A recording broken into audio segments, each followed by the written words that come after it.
গতকাল মানে 17ই অক্টোবর ছিল আমার জন্মদিন। প্রত্যেকের মতনই আমার কাছে এই দিনটা ভীষণই স্পেশাল। মনে হয় বছরের এই একটা দিনে যেন আমি নিজের ইচ্ছে মতো সব করতে পারি। তবে এই বছর ভাই বাড়িতে না থাকায় 12টার সময় একা একাই সেলিব্রেট করতে হলো।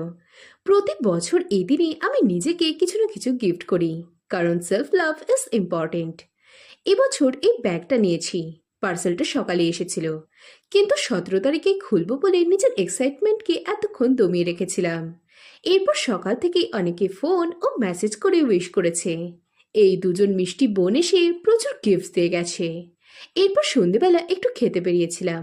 যেহেতু আর দুদিন পর কালী পুজো, তাই সারা শহর আলোয় সেজে উঠেছে। এই আলোর রোশনা দেখে আর আবারও একটা গিফট নিয়ে বাড়ি ফিরলাম। তবে এটা আমার কাছে পুরো আনএক্সপেক্টেড। অনেকদিন ধরেই একটা স্মার্ট ওয়াচ কিনবো ভাবছিলাম, আর আজ তা পূর্ণ হয়ে গেল। দিনের শেষে বলতে পারি এটা আমার কাছে একটা মেমোরেবল দিন হয়ে থেকে যাবে। যারা যারা আমাকে উইশ করেছো তাদের অসংখ্য ধন্যবাদ। এভাবেই পাশে থেকো আর আশীর্বাদ করো যেন জীবনে অনেক বড় হতে পারি।